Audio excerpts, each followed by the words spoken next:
মহান বিজয় দিবস উদযাপন উপলক্ষে বরিশালে সমাবেশ ও বিজয় র্যালির আয়োজন করেছে বিএনপি। মঙ্গলবার বেলা 11:30টায় নগরীর সদর রোডের দলীয় কার্যালয়ে সংক্ষিপ্ত সমাবেশ শেষে বিজয় র্যালি বের করা হয়। র্যালিটি শহরের প্রধান প্রধান সড়ক প্রদক্ষিণ করে। এর আগে মহান বিজয় দিবস উপলক্ষে র্যালিতে অংশ নিতে সকাল থেকেই মহানগরের 30টি ওয়ার্ড থেকে নেতাকর্মীরা দলীয় কার্যালয়ের সামনে জড়ো হয়। রং-বেরঙের ব্যানার, ফেস্টুন, প্লেকার্ড, জাতীয় ও দলীয় পতাকা হাতে র্যালিতে অংশ নেন তারা।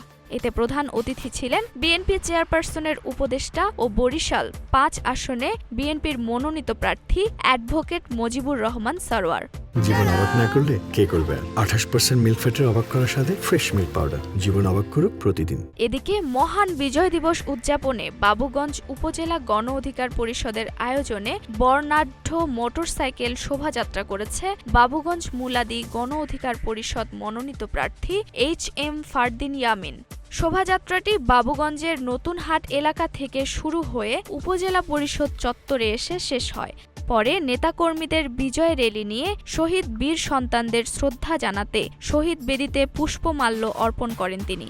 এ সময় উপস্থিত ছিলেন বাবুগঞ্জ উপজেলা গণ অধিকার পরিষদ সভাপতি প্রফেসর সিরাজুল ইসলাম, সাধারণ সম্পাদক মোহাম্মদ মাসুম হাওলাদার, বরিশাল জেলা যুব অধিকার পরিষদের সিনিয়র যুগ্ম সাধারণ সম্পাদক মোহাম্মদ আশিক হাওলাদার সহ বিভিন্ন পর্যায়ের নেতাকর্মীরা। ধন্যবাদ আপনাকে। আমি আসলে আমাদের যে স্বপ্ন, আমাদের যে গণ অধিকার পরিষদের যে স্বপ্ন, সেটা হচ্ছে আমরা ন্যায় বিচারে, আমরা যেখানে দুর্নীতিমুক্ত, যেখানে সাধারণভাবে মানুষ জীবনযাপন করতে পারবে, আমরা সঠিক পথে মানুষ যেন থাকতে পারে, মানুষের নিরিবিলি থাকতে পারে, তাদের পরিবেশকে সুন্দর বজায় রাখার জন্য আমরা যে প্রচেষ্টা চালিয়ে যাচ্ছি সেইগুলি আমরা সর্বোচ্চ চেষ্টা করে যাব। এবং এই দেশে যত সমস্যা আছে, আমাদের দেশে যেমন বাবুগঞ্জ মুলাদিতে নদী ভাঙ্গল দেশ, এদেশে সবসময় নদী শাসন হয়, সেই শাসন রক্ষা করার জন্য আসলে এখানে অনেক মন্ত্রী এমপি এসেছেন, কিন্তু তারা কখনো কোনো কিছু করেননি।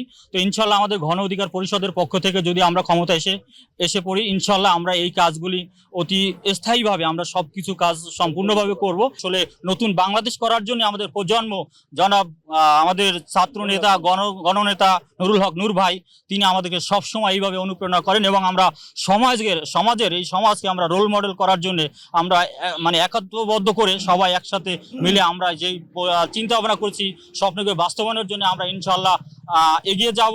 এবং আশা করি পরবর্তী নির্বাচনগুলি যেন আমাদের মানে যে বর্তমান সরকার আছেন তিনি যেন আমাদের সুষ্ঠুভাবে শান্তিপূর্ণ নির্বাচনের বিষয়গুলি সবসময় নজরে রাখেন।